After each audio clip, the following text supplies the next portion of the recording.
இன்றைய முக்கிய நிகழ்வுகள்.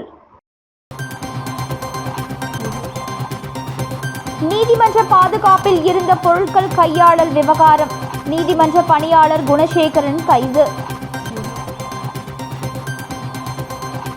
புதுச்சேரியில் ஆன்மீக சுற்றுலாவை மேம்படுத்த நடவடிக்கை, மதுரையில் ஆளுநர் கைலாஷ்நாதன் பேட்டி.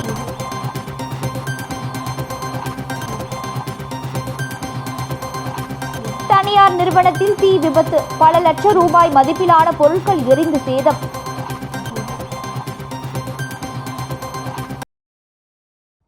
காரைக்கால் நீதிமன்ற சிரஸ்தாராக பணிபுரிந்த குணசேகர் என்பவர் நீதிமன்ற பொருள் பாதுகாப்பு அறையில் இருந்த விலை உயர்ந்த பொருட்களை கையாடல் செய்த வழக்கில் புதுச்சேரி லஞ்ச ஒழிப்பு போலீசார் கைது செய்து சிறையில் அடைத்தனர். காரைக்கால் மாவட்ட நீதிமன்றத்தில் சிரஸ்தாராக பணிபுரிந்து வந்தவர் குணசேகர். இவர் நீதிமன்ற வளாகத்தில் உள்ள பொருள் பாதுகாப்பு அறையில் நீதிமன்றத்தில் ஒப்படைக்கப்பட்ட வழக்கு தொடர்பான தங்கம், வெள்ளி உள்ளிட்ட விலை உயர்ந்த பொருட்களை பாதுகாப்பு வைத்திருந்தார். இந்த நிலையில் காரைக்கால் சிரஸ்தாராக பணிபுரிந்து வந்த குணசேகர் புதுச்சேரிக்கு பணியிடை மாற்றம் செய்யப்பட்டார். புதுச்சேரிக்கு பணியிட மாற்றம் செய்யப்பட்ட குணசேகர் காரைக்காலில் புதியதாக நியமிக்கப்பட்டவரிடம் பொருட்களின் விவரங்களை ஒப்படைக்க வேண்டும். ஆனால் பொருட்களின் விவரங்களை ஒப்படைக்காமல் புதுச்சேரிக்கு சென்ற குணசேகர் காரைக்கால் மாவட்ட நீதிபதி பலமுறை வலியுறுத்தியும் பொருட்கள் விவரங்களை ஒப்படைக்கவில்லை. காரைக்கால் பொருள் பாதுகாப்பு அறையின் சாவியையும் ஒப்படைக்காத நிலையில் கடந்த மாதம் காரைக்கால் மாவட்ட நீதிபதி உத்தரவின் பேரில் நீதிமன்ற ஊழியர்கள் பொருள் பாதுகாப்பு அறையின் பூட்டை உடைத்து சோதனை செய்தனர். அப்பொழுது அறையில் இருந்த விலை உயர்ந்த பொருட்கள் காணாமல் போனது தெரியவந்தது. இதைத் தொடர்ந்து காரைக்கால் மாவட்ட நீதிமன்ற அதிகாரி புதுச்சேரி லஞ்ச ஒழிப்பு காவல்துறையில் அளித்த புகாரின் பேரில் கடந்த மாதம் வழக்கு பதிவு செய்து தீவிர விசாரணை மேற்கொண்டு வந்தனர். இந்த நிலையில் நீதிமன்றத்தில் பொருட்களை கையாடல் செய்த குணசேகர் தலைமறைவாக இருந்த நிலையில் அவரை தனிப்படை அமைத்து தேடி வந்தனர். இதனை அடுத்து புதுச்சேரியில் அவரது வீட்டில் குணசேகரனை லஞ்ச ஒழிப்பு காவல்துறை போலீசார் கைது செய்து காரைக்கால் நீதிமன்றத்தில் ஆஜர்படுத்தி காரைக்கால் சிறையில் அடைத்தனர். சித்தர்கள் வாழ்ந்த புதுச்சேரியை ஆன்மீக சுற்றுலாவை மேம்படுத்துவதற்கு தேவையான நடவடிக்கைகளை எடுத்து வருவதாக துணைநிலை ஆளுநர் கைலாஷ்நாதன் தெரிவித்துள்ளார்.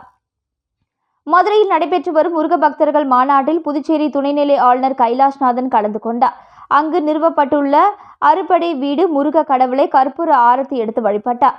தொடர்ந்து செய்தியாளர்களிடம் பேசிய துணைநிலை ஆளுநர் தான் ஒரு முருக பக்தனாக தன்னுடைய குல தெய்வமாக முருகனை வழிபட வந்திருப்பதாகவும் முருக கடவுள் பழங்காலத்தில் இருந்து தமிழர்களால் வழிபடும் கடவுளாக இருப்பதாகவும் உலகம் எங்கும் தமிழர்கள் முருக வழிபாட்டை கொண்டு சென்று இருப்பதாகவும் தமிழ்நாட்டில் படித்து வளர்ந்த தான் குஜராத்தில் 45 ஆண்டுகளாக பணியாற்றிய போதும் முருக வழிபாட்டை இன்னும் மறக்கவில்லை என்றும் முருகன் மீது உள்ள பக்தியின் காரணமாக வந்திருப்பதாகவும் தெரிவித்தார்.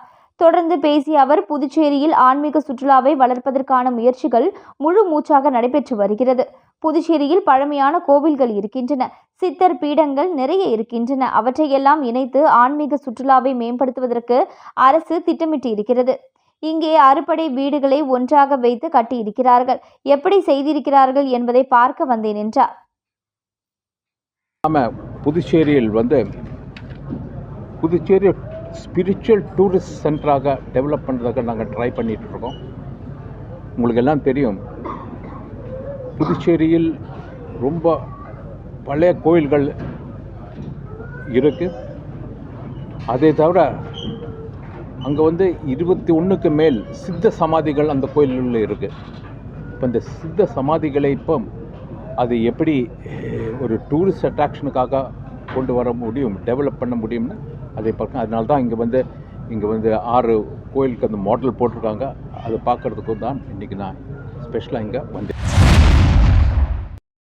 புதுச்சேரி காமராஜர் சாலையில் இயங்கி வந்த தனியார் சாஃப்ட்வேர் நிறுவனத்தில் மின் கசிவு காரணமாக ஏற்பட்ட தீ விபத்தில் ஏசி மற்றும் கம்ப்யூட்டர் உட்பட பல லட்சம் மதிப்பிலான பொருட்கள் சேதம். தீயணைப்புத் துறையினர் விரைவாக தீயை அணைத்ததால் அசம்பாவிதங்கள் தவிர்க்கப்பட்டது. இதன் காரணமாக அப்பகுதியில் 2 மணி நேரம் போக்குவரத்து பாதிக்கப்பட்டது. புதுச்சேரி காமராஜர் சாலையில் உள்ள வணிக வளாகத்தில் 3வது மாடியில் தனியார் சாஃப்ட்வேர் நிறுவனம் செயல்பட்டு வருகிறது. இங்கு மின் கசிவு காரணமாக டியூப்லைட் வெடித்து தீ விபத்து ஏற்பட்டதில் தீ மளமளவென மின் ஒயர்கள் மூலம் பல்வேறு இடங்களுக்கு பரவிய நிலையில் அங்கு பணிபுரிந்த 20க்கும் மேற்பட்ட ஊழியர்கள் அலறி அடித்துக்கொண்டு வெளியே ஓடி வந்தனர். மேலும் தீ விபத்து குறித்து அருகில் இருந்தவர்கள் தீயணைப்புத் துறைக்கு தகவல் தெரிவித்ததன் பேரில் சம்பவ இடத்திற்கு வந்த தீயணைப்புத் துறையினர் தண்ணீரை பீச்சி அடித்து தீயை கட்டுக்குள் கொண்டு வந்தனர். இந்த தீ விபத்தில் ஏசி மற்றும் கம்ப்யூட்டர் உட்பட பல லட்சம் மதிப்பிலான பொருட்கள் சேதமடைந்தது. தீ விபத்து ஏற்பட்ட சாப்ட்வேர் நிறுவனம் செயல்படும் வணிக வளாக கட்டிடத்தில் தனியார் வங்கி மற்றும் மேலும் 2 சாப்ட்வேர் நிறுவனங்கள் செயல்பட்டு வருவதால் தீயணைப்பு துறையினர் விரைவாக செயல்பட்டு தீயை கட்டுக்குள் கொண்டு வந்ததால் பெரும் பொருட்சேதம் மற்றும் அசம்பாவிதங்கள் தவிர்க்கப்பட்டது. தீ விபத்து காரணமாக முக்கிய சாலையான காமராஜர் சாலையில் சுமார் 2 மணி நேரத்திற்கு மேலாக போக்குவரத்து பெரிதும் பாதிக்கப்பட்டது. தீ விபத்து ஏற்பட்டதன் காரணம் குறித்து தீயணைப்பு துறையினர் மற்றும் தன்வந்திரி நகர் போலீசார் மேலும் விசாரணை மேற்கொண்டு வருகின்றனர்.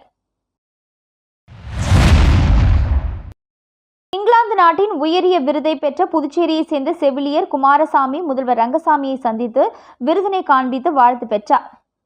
இங்கிலாந்து நாட்டில் செவிலியர் துறைக்கு அளித்த சிறப்பான பங்களிப்புக்காகவும் சேவைக்காகவும் 2025ஆம் ஆண்டிற்கான பிரிட்டிஷ் பேரரசின் உறுப்பினர் என்ற உயரிய விருதை புதுச்சேரியை பூர்வீகமாக கொண்ட குமாரசாமி பெற்றுள்ளார். பிரிட்டிஷ் அரசின் மிக உயர்ந்த குடிமக்கள் விருதுகளில் இதுவும் ஒன்றாகும். இந்தியாவின் பத்மஸ்ரீ விருதுடன் ஒப்பிடத்தக்கது. இந்தியா வம்சாவழியை சேர்ந்த செவிலியர் குமாரசாமி இந்த விருதை பெறும் 2வது நபராக இருக்கிறார். இவ்விருதினை பெற்றுள்ள குமாரசாமி புதுச்சேரி பெட்டிட் செமினார் பள்ளியில் மெட்ரிகுலேஷன் படிப்பையும், கலவை கல்லூரியில் மேல்நிலை பள்ளி மற்றும் மதர் தெரேசா செவிலியர் கல்லூரியில் 1994ஆம் ஆண்டு செவிலியர் பட்டம் பெற்று புதுச்சேரி அரசில் பணிபுரிந்தார். பின்னர் 2020ஆம் ஆண்டு இங்கிலாந்துக்கு சென்று செவிலியராக சிறப்பாக பணிபுரிந்து தற்பொழுது பர்மிங்காமில் துணை இயக்குநராக பணிபுரிகிறார். தாயகம் திரும்பிய குமாரசாமி சபாநாயகர் செல்வம் முதல்வர் ரங்கசாமியை சந்தித்து விருதினை காண்பித்து வாழ்த்து பெற்றார். பணி நிரந்தரம் 7வது ஊதிய குழுவின் அடிப்படையில் நிலுவைத் தொகை வழங்க வேண்டும், பழைய பென்ஷன் தொகையை வழங்கிட வேண்டும் உள்ளிட்ட பல்வேறு கோரிக்கைகளை புதுச்சேரி அரசு நிறைவேற்ற கோரி 200க்கும் மேற்பட்ட நகராட்சி மற்றும் கொம்யூனியன் பஞ்சாயத்து ஊழியர்கள் ஒரு நாள் பணியை புறக்கணித்து நூதன முறையில் அல்வா கொடுத்து ஆர்ப்பாட்டத்தில் ஈடுபட்டனர். புதுச்சேரி நகராட்சி மற்றும் கொம்யூனியன் பஞ்சாயத்தில் 5000க்கும் மேற்பட்ட ஊழியர்கள் பணி செய்து வருகின்றனர். இவர்கள் பிறப்பு இறப்பு சான்றிதழ் வழங்குதல், குடிநீர், தெருவிளக்கு, சாலை பராமரிப்பு, தூய்மை பணி, வரி வசூல் செய்வது உள்ளிட்ட பணிகளை செய்து வருகின்றனர். இந்த நிலையில் நகராட்சி மற்றும் கொம்யூனியன் பஞ்சாயத்து ஊழியர்களுக்கு மத்திய அரசு அறிவித்த 7வது ஊதியக்குழு பரிந்துரையின்படி நிலுவையில் உள்ள 33 மாதங்களுக்கான தொகையை வழங்க வேண்டும். ஓய்வு பெற்ற ஊழியர்களுக்கு அரசே நேரடியாக ஓய்வூதியம் மற்றும் நிலுவைத் தொகைகளை வழங்க வேண்டும். நீண்ட காலமாக பணியாற்றி வரும் தினக்கூலி ஊழியர்களை பணி நிரந்தரம் செய்ய வேண்டும் உள்ளிட்ட பல்வேறு கோரிக்கைகளை வலியுறுத்தி 200க்கும் மேற்பட்ட நகராட்சி மற்றும் கொம்யூனியன் பஞ்சாயத்து ஊழியர்கள் உள்ளாட்சித்துறை தலைமை அலுவலகம் முன்பு ஒரு நாள் விடுப்பு எடுத்து அரசுக்கு எதிராக கண்டன ஆர்ப்பாட்டத்தில் ஈடுபட்டனர். மேலும் கோரிக்கைகளை நிறைவேற்றவில்லை என்றால் அரசுக்கு எதிராக பல்வேறு போராட்டங்களில் ஈடுபட உள்ளதாக ஊழியர்கள் தெரிவித்துள்ளனர்.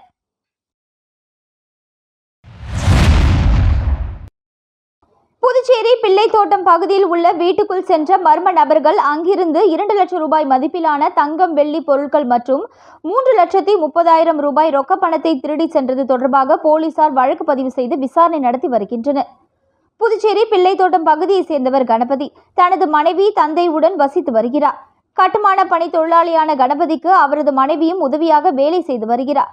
இந்த நிலையில் நேற்று முன்தினம் காலை கணபதி மற்றும் அவரது மனைவி ஆகியோர் வேலைக்கு சென்று விட்டனர். அப்பொழுது வீட்டின் முதல் மாடியில் உள்ள கதவை திறந்து வைத்துவிட்டு சென்றுள்ளனர். பின்னர் வேலை முடித்து தம்பதி இரவு வீட்டுக்கு திரும்பி வீட்டின் முதல் மாடிக்கு சென்ற பொழுது அலமாரி திறந்திருப்பதை கண்டு அதனை பார்த்தபோது அதிலிருந்த 2 லட்சம் ரூபாய் மதிப்பிலான 2 சவரன் தங்க நகை, 500 கிராம் வெள்ளி, 3,30,000 ரூபாய் ரொக்கம் என 5,30,000 ரூபாய் பொருட்கள் கொள்ளை போயிருப்பதை கண்டு அதிர்ச்சி அடைந்தனர். இதுகுறித்து அவர்கள் உருளையன்பேட்டை காவல் நிலையத்தில் அளித்த புகாரின் பேரில் போலீசார் வழக்கு பதிவு செய்து சம்பவ இடத்தில் கைரேகை நிபுணர்கள் வரவழைத்து மாதிரிகளை சேகரித்தனர். தொடர்ந்து இந்த சம்பவத்தில் ஈடுபட்டவர்கள் குறித்து தொடர் விசாரணையில் போலீசார் ஈடுபட்டு வருகின்றனர்.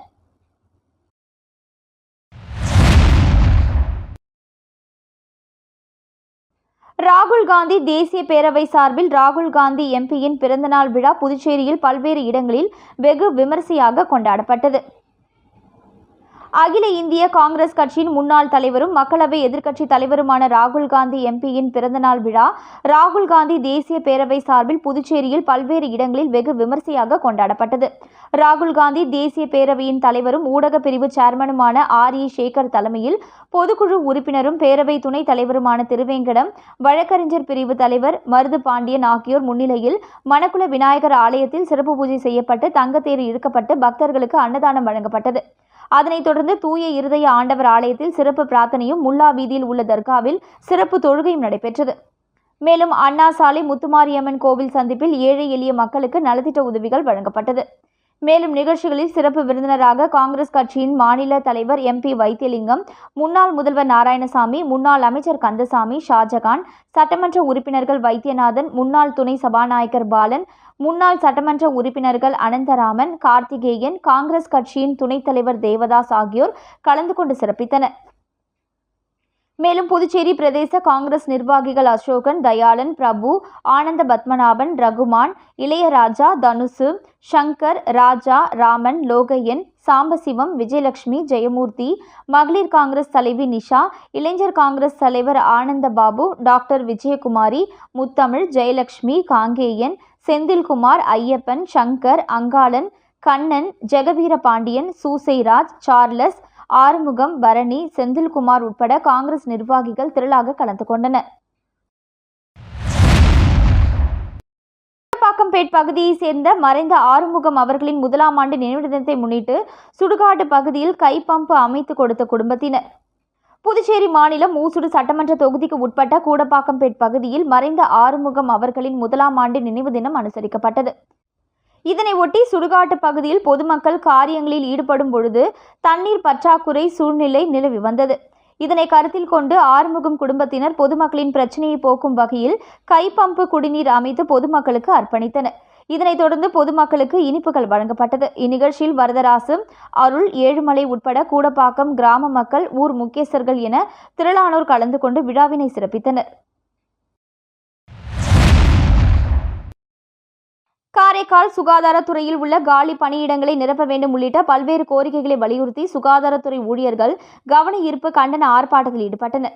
புதுச்சேரி மாநிலம் காரைக்கால் மாவட்டத்தில் உள்ள சுகாதாரத்துறை ஊழியர்களுக்கு 7வது ஊதியக்குழு பரிந்துரைத்த நிலுவைத் தொகையை வழங்கவும், சுகாதாரத்துறை ஊழியர்கள் பற்றாக்குறையை போக்க அனைத்து பிரிவு காலி பணியிடங்களை நிரப்ப வேண்டும் உள்ளிட்ட பல்வேறு கோரிக்கைகளை வலியுறுத்தி காரைக்கால் மாவட்ட சுகாதாரத்துறை ஊழியர் சங்கம் சார்பாக காரைக்கால் நேரு நகர் நலவழித்துறை அலுவலக வாயிலில் புதுச்சேரி அரசுக்கு எதிராக கவன ஈர்ப்பு கண்டன ஆர்ப்பாட்டத்தில் ஈடுபட்டனர். இந்த கண்டன ஆர்ப்பாட்டத்தில் 100க்கும் மேற்பட்ட சுகாதாரத்துறை ஊழியர்கள் கலந்து கொண்டு தங்களது கோரிக்கைகளை வலியுறுத்தி புதுச்சேரி அரசுக்கு எதிராக கண்டன கோஷங்களை எழுப்பி கண்டன ஆர்ப்பாட்டத்தில் ஈடுபட்டனர்.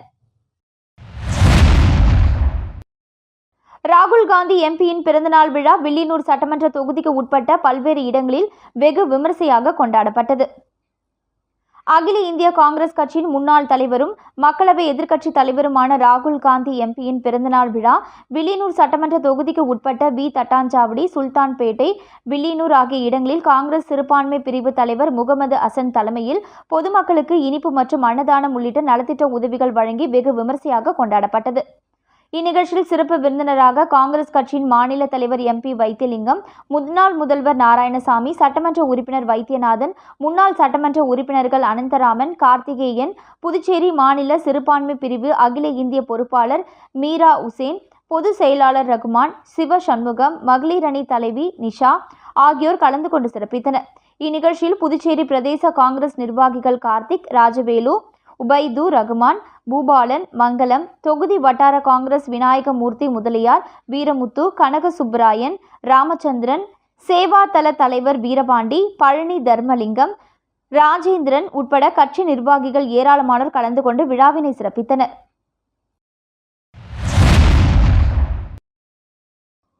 வில்லியனூர் பெரியபேட்டில் வடிகால் வாய்க்கால் அமைக்க இடையூறாக இருந்த ஹைடிசைன் தனியார் நிறுவனம் எதிர்க்கட்சித் தலைவர் சிவா முன்னிலையில் ஆக்கிரமிப்புகள் அதிரடியாக அகற்றம்.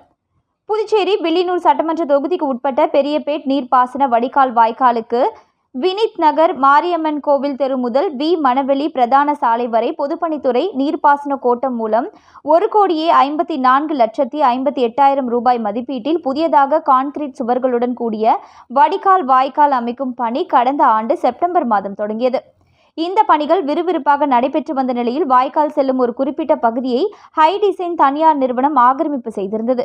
இது தொடர்பாக பொதுப்பணித்துறை அதிகாரிகள் நில அளவையாளர்களை கொண்டு ஊர் பொதுமக்கள் முன்னிலையில் ஆக்கிரமிப்பு செய்யப்பட்ட பகுதியை அளந்து சம்பந்தப்பட்ட நிறுவனத்திடம் ஆக்கிரமிப்பை அகற்றுமாறு நியாயமான முறையில் முறையிட்டனர். ஆனால் அந்த தனியார் நிறுவனம் ஆக்கிரமிப்பை அகற்றாமல் காலம் தாழ்த்தி வந்தது. இதனால் வாய்க்கால் அமைக்கும் பணியில் தொய்வு ஏற்பட்டது. இதுகுறித்து அப்பகுதி மக்கள் சட்டமன்ற எதிர்க்கட்சி தலைவரும் தொகுதியின் சட்டமன்ற உறுப்பினருமான சிவாவிடம் முறையிட்டனர்.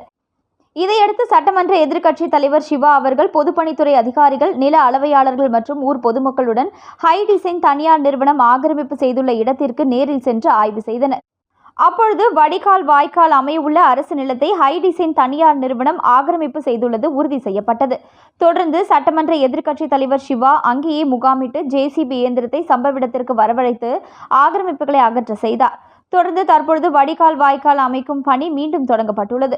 நீண்ட நாட்களாக நிறுத்தப்பட்ட பணி சட்டமன்ற எதிர்க்கட்சி தலைவர் சிவாவின் தீவிர முயற்சியால் மீண்டும் தொடங்கப்பட்டதற்கு அப்பகுதி மக்கள் நன்றி தெரிவித்தனர். இதில் பொதுப்பணித்துறை நீர்ப்பாசன கோட்ட செயற்பொறியாளர் ராதாகிருஷ்ணன், உதவி பொறியாளர் மதிவாணன், இளநிலை பொறியாளர் சங்கர் மற்றும் ஊர் முக்கியஸ்தர்கள், திமுக பிரமுகர்கள் உட்பட ஏராளமானோர் கலந்து கொண்டனர். மீண்டும் இன்றைய முக்கிய நிகழ்வுகள். நீதிமன்ற பாதுகாப்பில் இருந்த பொருட்கள் கையாளல் விவகாரம், நீதிமன்ற பணியாளர் குணசேகரன் கைது. புதுச்சேரியில் ஆன்மீக சுற்றுலாவை மேம்படுத்த நடவடிக்கை, மதுரையில் ஆளுநர் கைலாஷ்நாதன் பேட்டி.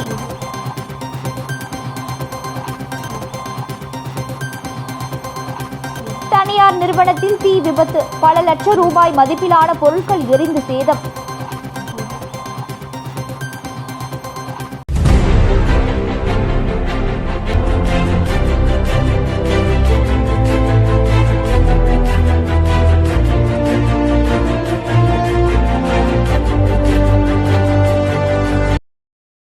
செய்திகளை உடனுக்குடன் தெரிந்து கொள்ள ஆஸ்கார் யூடியூப் சேனலை சப்ஸ்கிரைப் செய்யவும்.